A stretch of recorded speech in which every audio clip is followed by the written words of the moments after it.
Hello everyone, welcome to exam form academy. Exam form academy की आज इस video में हम कवर करेंगे यूपी पुलिस री एग्जाम जो होने जा रहा है उसी के लिए स्पेशल जीएस।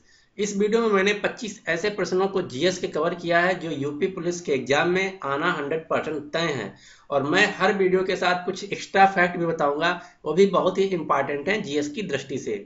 तो अगर आपका यूपी पुलिस का एग्जाम है 26-27 अक्टूबर को, तो ये वीडियो जरूर देखिए। ये वीडियो बहुत ही हेल्पफुल होने वाला है यूपी पुलिस एग्जाम के लिए।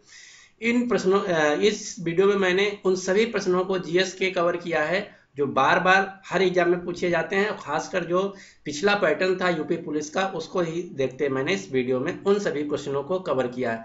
इसमें मैंने हिस्ट्री, ज्योग्राफी, पॉलिटी, साइंस सभी से क्वेश्चन कवर किया है। तो ये क्वेश्चन बहुत ही इंपॉर्टेंट है, एक बार देखना आपके लिए बहुत ही लाभदायक सिद्ध हो सकता है। तो वीडियो स्टार्ट करने से पहले मैं आपको बता दूं, अगर अभी तक हमारा चैनल एग्जाम फॉर्म एकेडमी को आप सब्सक्राइब नहीं किए तो नीचे आपको रेड बटन दिख रहा होगा, उस पर प्रेस करके आप हमारे चैनल एग्जाम फॉर्म एकेडमी को सब्सक्राइब कर लीजिए, जिससे कि हर वीडियो को आपको नोटिफिकेशन मिलता रहे और आपका कोई भी वीडियो मिस ना हो। आज जो पहला मैंने क्वेश्चन कवर किया है, जो कि ये ज्योग्राफी से है, कि पृथ्वी का एकमात्र प्राकृतिक उपग्रह है, उसका क्या नाम है। तो जो पृथ्वी का केवल एक ही उपग्रह है, वो भी प्राकृतिक उपग्रह यानी कि नेचुरल उपग्रह है, उसका नाम है चंद्रमा।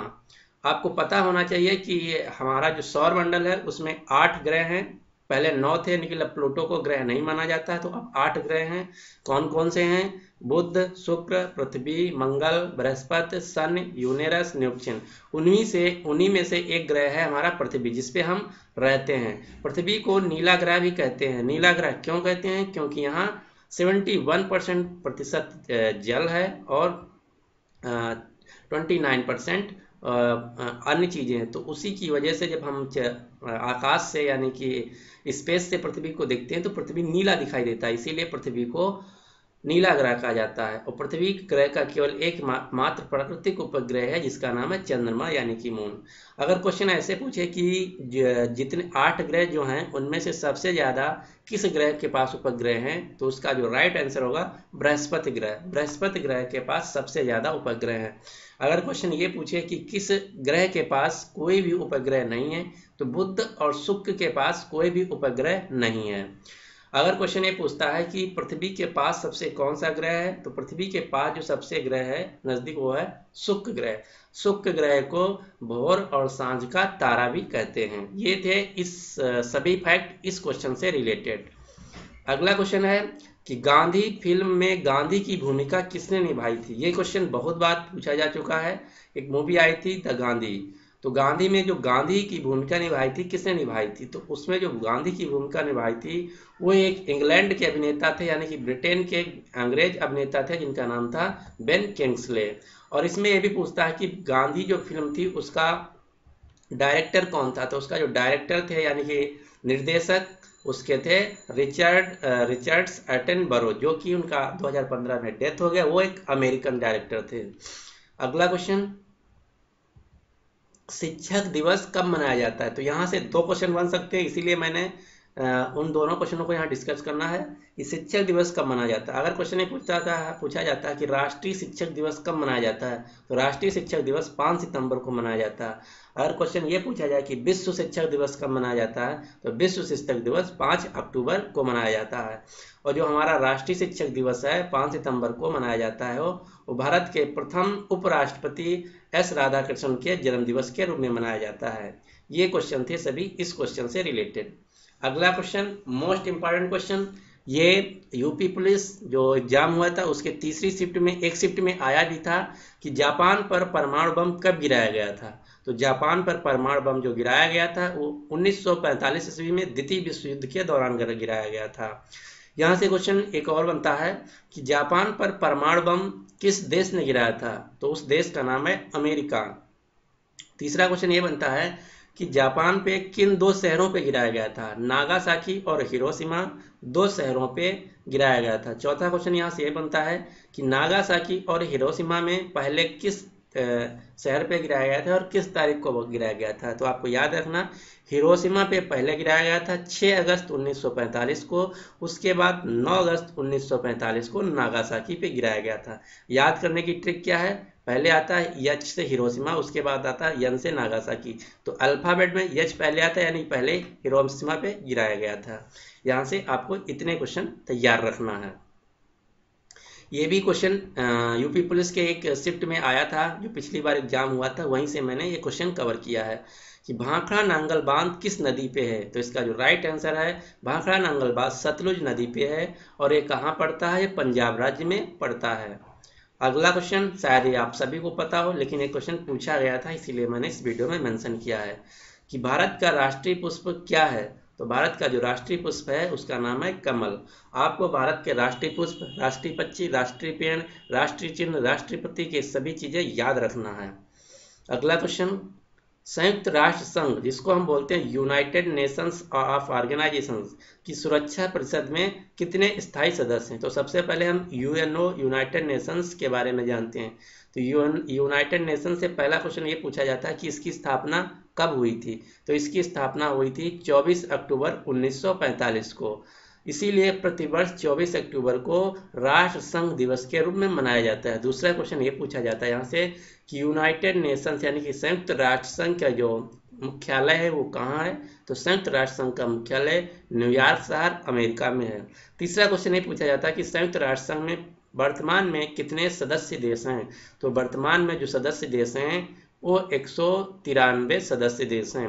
क्वेश्चन यहाँ से ये भी पूछा जाता है कि जो संयुक्त राष्ट्र संघ है उसका अंतिम सदस्य कौन बना था। उसका अंतिम सदस्य 2012 में साउथ सूडान यानी कि दक्षिण सूडान बना था। अब यहाँ क्वेश्चन ये पूछा गया है कि संयुक्त राष्ट्र संघ की सुरक्षा परिषद में कितने स्थायी सदस्य हैं। स्थायी मतलब परमानेंट। तो परमानेंट कितने हैं, 5। वो कौन कौन से देश हैं। नंबर 1 वो भी याद रखना आपको, America. Number 2 France. Number 3 great Britain, Britain. Number 4 China. Number 5 रसिया। ये 5 जो देश हैं संयुक्त राष्ट्र के सुरक्षा परिषद के स्थायी सदस्य हैं। और क्वेश्चन ये भी पूछा जाता है कि संयुक्त राष्ट्र की जो सुरक्षा परिषद है उसमें अस्थायी सदस्य कितने होते हैं। उसमें अस्थायी सदस्य जो होते हैं वो 10 होते हैं। ये प्रत्येक 2 साल के लिए चुना जाता है। क्वेश्चन ये भी आ सकता है कि संयुक्त राष्ट्र की सुरक्षा परिषद में भारत एक स्थायी सदस्य है या नहीं। तो भारत संयुक्त राष्ट्र संघ की स्थायी सदस्य, सुरक्षा परिषद में स्थायी सदस्य नहीं है।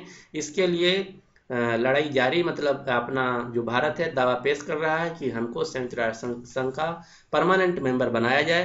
तो शायद फ्यूचर में कभी बन सकता है, लेकिन इस समय वर्तमान समय में नहीं है।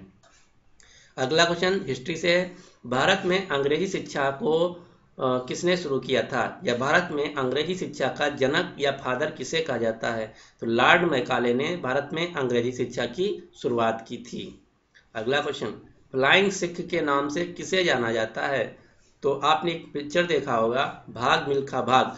तो भाग मिल्खा भाग जिन व्यक्ति के नाम पे बनी है उन्हीं का को कहा जाता है फ्लाइंग सिख के नाम से, जिनका नाम है मिल्खा सिंह। तो इसका राइट आंसर है मिल्खा सिंह। मिल्खा सिंह को भाग मिल्खा भाग के नाम से जाना जाता है। और ये भी क्वेश्चन पूछा जा सकता है ये किस स्पोर्ट से संबंधित है। तो ये एथलेटिक्स यानी कि दौड़ से संबंधित है। अगला क्वेश्चन, संविधान की प्रारूप समिति के चेयरमैन कौन थे। इंग्लिश में इसको बोलते हैं ड्राफ्टिंग कमेटी। तो जो ड्राफ्टिंग कमेटी थी उसके चेयरमैन थे डॉक्टर भीमराव अंबेडकर या डॉक्टर BR राव अंबेडकर। ये आपको क्वेश्चन याद रखना, बहुत बार पूछा जा चुका है और बहुत ही इंपॉर्टेंट क्वेश्चन है। ये भी क्वेश्चन आ सकता है कि संविधान के फादर या जनक किसे कहा जाता है। तो फादर या जनक डॉक्टर भीमराव अंबेडकर जी को कहा जाता है। ये क्वेश्चन आपको रटा होना चाहिए, बहुत बार आ चुका है, एक क्वालिटी से क्वेश्चन है। अगला क्वेश्चन, लक्षद्वीप की राजधानी क्या है। तो आपको जितने भी भारत के राज्य हैं और केंद्र शासित प्रदेश हैं सभी की राजधानी याद होना चाहिए। तो लक्षद्वीप की राजधानी है कावारत्ती। यह एक केंद्र शासित प्रदेश है। अगला क्वेश्चन, श्रीलंका की मुद्रा का नाम क्या है। ये भी क्वेश्चन यूपी पुलिस की एग्जाम में आया हुआ था। तो श्रीलंका की मुद्रा का नाम जो है वो श्रीलंकन रुपया है। यहाँ सिर्फ मैंने रुपया लिखा, तो रुपया नहीं, केवल रुपया नहीं, वहाँ श्रीलंकन रुपया चलता है, ना कि भारतीय रुपया। जैसे पाकिस्तान में भी रुपया चलता है तो वहाँ कौन सा, पाकिस्तानी रुपया। इंडिया में भी रुपया चलता है, कौन सा, भारतीय रुपया। नेपाल में भी रुपया चलता है, कौन सा, नेपाली रुपया। तो इस प्रकार से आपको याद रखना। और जो बांग्लादेश है वहाँ टका चलता है, और जो अमेरिका है डॉलर चलता है। जापान में येन चलता है, चाइना में युआन चलता है, ग्रेट ब्रिटेन में जो यूरोप है वहाँ यूरो चलता है। ये सभी जो मेन मेन इंपॉर्टेंट हैं कंट्री, उनकी मुद्रा और राजधानी आपको भी याद रखना। जिस स्विट्जरलैंड है फ्रैंक चलता है, ये सभी आपको याद रखना है। अगला क्वेश्चन है, डिस्कवरी ऑफ इंडिया भारत की खोज नामक पुस्तक किसने लिखा था? तो भारत के प्रथम प्रधानमंत्री जवाहरलाल नेहरू ने डिस्कवरी ऑफ इंडिया पुस्तक नामक पुस्तक को लिखा था। अगला क्वेश्चन है, गुरुत्वाकर्षण की खोज किसने की थी? तो गुरुत्वाकर्षण की खोज साइंटिस्ट न्यूटन यानी कि वैज्ञानिक न्यूटन ने की थी, जिन्होंने बल की परिभाषा भी दिया था, F बराबर ma। इन्होंने 3 नियम दिए थे, गुरुत्वाकर्षण का पहला नियम, दूसरा नियम, तीसरा नियम। तो आपको वो सभी नियम याद रखना, वो भी क्वेश्चन पूछा जा सकता है कि ये कौन सा नियम है। अगला क्वेश्चन, नोबेल पुरस्कार प्राप्त करने वाला प्रथम भारतीय कौन था? ये प्रथम भारतीय के साथ साथ प्रथम एशियाई व्यक्ति भी थे। ये एशिया से और भारत से प्रथम व्यक्ति है जिनको नोबेल पुरस्कार दिया गया था। तो अभी भी हाल में 2018 के नोबेल पुरस्कार दिए गए हैं, उन सभी को आपको भी याद रखना है।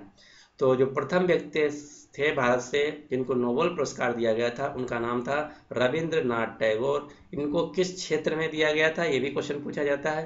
तो इनको साहित्य के क्षेत्र में दिया गया था। इनकी एक पुस्तक का नाम था गीतांजलि, उसी पुस्तक के लिए दिया गया था। और किस वर्ष दिया गया था, ये भी क्वेश्चन आता है। तो 1913 ईस्वी में रविंद्रनाथ टैगोर को साहित्य के क्षेत्र में गीतांजलि के लिए नोबेल पुरस्कार दिया गया था। हाल ही में 2018 के नोबेल प्राइज दिए गए हैं, आप उन सभी को याद कर लेना क्योंकि उससे क्वेश्चन एक बन सकता है। अगला क्वेश्चन, द्रोणाचार्य पुरस्कार किससे संबंधित है? तो जो द्रोणाचार्य पुरस्कार है वो जो खेल होते हैं उनके गुरु या शिक्षक या प्रशिक्षक या कोच जो होते हैं उनको प्रशिक्षित कोचिंग के लिए दिया जाता है। अगला क्वेश्चन, खजुराहो कहाँ स्थित है? तो खजुराहो में एक मंदिर स्थित है, उसी के लिए खजुराहो प्रसिद्ध है। तो क्वेश्चन ऐसे पूछा जाता है कि खजुराहो का मंदिर कहाँ स्थित है? तो खजुराहो का मंदिर मध्य प्रदेश के छतरपुर डिस्ट्रिक्ट में स्थित है। ये क्वेश्चन आपको याद रखना बहुत ही इंपॉर्टेंट है। यहाँ से क्वेश्चन एक और पूछा जाता है कि जो खजुराहो का मंदिर है वो किसने बनवाया था? तो खजुराहो का जो मंदिर है चंदेल शासकों ने बनवाया था। यहाँ भी क्वेश्चन पूछा जाता है। अगला क्वेश्चन, राष्ट्रीय रक्षा अकादमी कहाँ स्थित है? तो राष्ट्रीय रक्षा अकादमी, जिसको इंग्लिश में बोलते हैं नेशनल डिफेंस एकेडमी, ये उत्तराखंड राज्य के उसकी राजधानी देहरादून शहर में स्थित है। अगला क्वेश्चन, रामकृष्ण मिशन की स्थापना किसने की थी? तो रामकृष्ण मिशन की स्थापना महान व्यक्ति स्वामी विवेकानंद जी ने की थी। और क्वेश्चन ये भी पूछा जाता है कि कहाँ की थी? तो बेलूर पश्चिम बंगाल में की थी। अगला क्वेश्चन, भारतीय मानक समय आधारित है। तो इसका जो राइट आंसर है 82°23' पूर्व देशांतर भारतीय मानक समय है। क्वेश्चन यहाँ से ये भी पूछा जाता है कि जो भारतीय मानक समय कहाँ से लिया जाता है? तो भारतीय मानक समय भारत के इलाहाबाद के नैनी शहर से लिया जाता है। और ये जो 22 सही 23 मिनट है, ये कितने राज्यों से गुजरती है, ये भी क्वेश्चन आता है। तो ये 5 राज्यों से गुजरती है, ये आपको याद रखना है। अगला क्वेश्चन, कौन सा राज्य भारत के सबसे पूर्वी भाग पर स्थित है? तो ये रफली मैप है इंडिया का, मान लीजिए, सॉरी बन नहीं रहा। तो यहाँ पे जो भारत के सबसे पूर्व में ईस्ट में स्थित है उसका नाम है अरुणाचल प्रदेश। इसकी राजधानी है ईटानगर। इसको एक और नाम से पहले जाना जाता था, जिसको कहते थे पहले, अब नहीं, नेफा नगर के नाम से भी पहले जाना जाता था। आपको यहाँ से इतनी बातें याद रखना है। अगला क्वेश्चन, चीनी यात्री फायहान किसके काल में भारत आया था? तो जो चीनी यात्री था वो विक्रमादित्य के समय आया था। एक क्वेश्चन ये पूछा जाता है कि ह्वेनसांग चीनी यात्री किसके शासनकाल के दौरान आया था? तो जो ह्वेनसांग था वो हर्षवर्धन के शासनकाल के दौरान आया हुआ था। अगला क्वेश्चन, भारत का कौन सा राज्य चाय उत्पादन के लिए जाना जाता है? तो भारत का जो असम राज्य है जिसकी राजधानी दिसपुर है, वो चाय उत्पादन के लिए नंबर 1 माना जाता है। अगर ये क्वेश्चन पूछा जाए कि भारत में कौन सा क्षेत्र चाय उत्पादन के लिए नंबर 1 माना जाता है, तो उसका उत्तर हो जाएगा दार्जिलिंग पश्चिम बंगाल। आपको देख के टिक लगाना कि क्या पूछा जा रहा है, क्षेत्र पूछा जा रहा है या राज्य। राज्य पूछा जाए तो असम, क्षेत्र पूछा जाए तो दार्जिलिंग। अगला क्वेश्चन, भारत के किस राज्य में दार्जिलिंग स्थित है? लो, अगला क्वेश्चन यहीं आ गया। भारत के पश्चिम बंगाल राज्य में दार्जिलिंग स्थित है, जो कि चाय उत्पादन के लिए सुप्रसिद्ध है, विश्व प्रसिद्ध है। अगला क्वेश्चन, तेलंगाना किस राज्य की राजभाषा है? तो इस समय तेलंगाना दो राज्यों की राजभाषा है, नंबर 1 आंध्र प्रदेश और नंबर 2 आंध्र प्रदेश से जो कट के राज्य नया बना है 2014 में, तेलंगाना।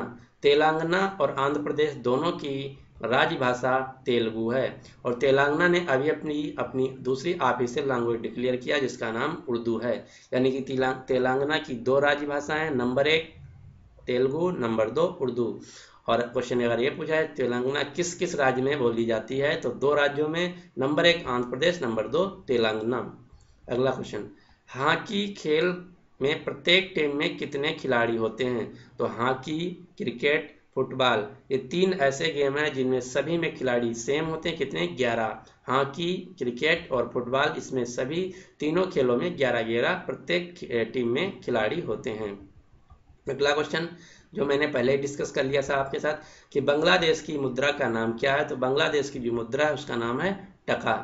अगला क्वेश्चन, किस स्थान पर महात्मा बुद्ध ने ज्ञान प्राप्त किया था? तो इसका राइट आंसर है गया, बिहार। गया बिहार में महात्मा बुद्ध ने ज्ञान की प्राप्ति की थी, जिन्होंने ही बौद्ध धर्म को चलाया था। अगला क्वेश्चन, प्रसिद्ध नाटक शकुंतला किसने लिखी थी? तो प्रसिद्ध नाटक शकुंतला महाकवि कालिदास ने लिखी थी, जिन्हें भारत का शेक्सपियर के नाम से भी जाना जाता है। अगला क्वेश्चन और मोस्ट इंपॉर्टेंट क्वेश्चन, खैबर दर्रा कहाँ स्थित है? तो खैबर दर्रा पाकिस्तान और अफगानिस्तान के बीच स्थित है, ये आपको याद रखना। ये क्वेश्चन, यहाँ से एक क्वेश्चन और पूछा जाता है कि जो महान सिकंदर ग्रेट अलेक्जेंडर था, वो किस रास्ते से भारत आया था? तो जो महान सिकंदर यानी कि ग्रेट अलेक्जेंडर था, वो खैबर दर्रा के रास्ते के द्वार से भारत आया था। अगला क्वेश्चन, भारत एक धर्मनिरपेक्ष देश है, इसका क्या तात्पर्य? ये क्वेश्चन पॉलिटी से है, बहुत बार पूछा जा चुका है। धर्मनिरपेक्ष को इंग्लिश में बोलते हैं सेकुलर कंट्री। तो भारत एक सेकुलर कंट्री है या भारत एक धर्मनिरपेक्ष कंट्री, इसका मतलब यह है कि भारत का कोई भी राज्य स्तर पर कोई धर्म नहीं, यानी कि भारत में सभी राज्यों की धर्मों की मान्यता प्राप्त है। अगर आप भारत के में निवासी हैं या रह रहे हैं तो आप किसी भी धर्म को यहाँ अपना सकते हैं, कोई प्रतिबंध नहीं है। अगला क्वेश्चन, कोयना बांध कहाँ स्थित है? तो कोयना बांध कोयना नदी पे महाराष्ट्र में स्थित है। ये मोस्ट इंपॉर्टेंट क्वेश्चन है, बहुत बार आ चुका है। तो कोयना बांध कोयना नदी महाराष्ट्र में स्थित है। अगला क्वेश्चन, सार्क का पूर्ण रूप क्या है या सार्क का फुल फॉर्म क्या है? तो सार्क का फुल फॉर्म है south Asian association of regional cooperation. South Asian association of regional cooperation. इसमें कितने देश हैं? इसमें 8 देश हैं। इसका जो मुख्यालय है वो काठमांडू नेपाल में है। आपको यहाँ से इतनी चीजें याद रखना है। अगला क्वेश्चन, भारत आने वाले सागरी मार्ग की खोज किसने की थी? तो भारत में सबसे पहले जो यूरोपियन आया था समुद्र के माध्यम से मार्ग से, उसका नाम था वास्को डिगामा। ये 1498 में कालीकट केरल राज्य में आया था, 1498 में। ये भी आपको याद रखना, ये क्वेश्चन बहुत बार पूछा जा चुका है कि वास्को डिगामा भारत किस वर्ष पहुंचा? तो वास्को डिगामा भारत वर्ष में 1498 में कालीकट के बंदरगाह केरल में पहुंचा। अगला क्वेश्चन, कृष्णा नदी का उद्गम स्थल किसके समीप है? जो कृष्णा नदी है महाराष्ट्र के महाबलेश्वर स्थान से निकलती है। अगला क्वेश्चन, भारत का राष्ट्रीय पशु क्या है?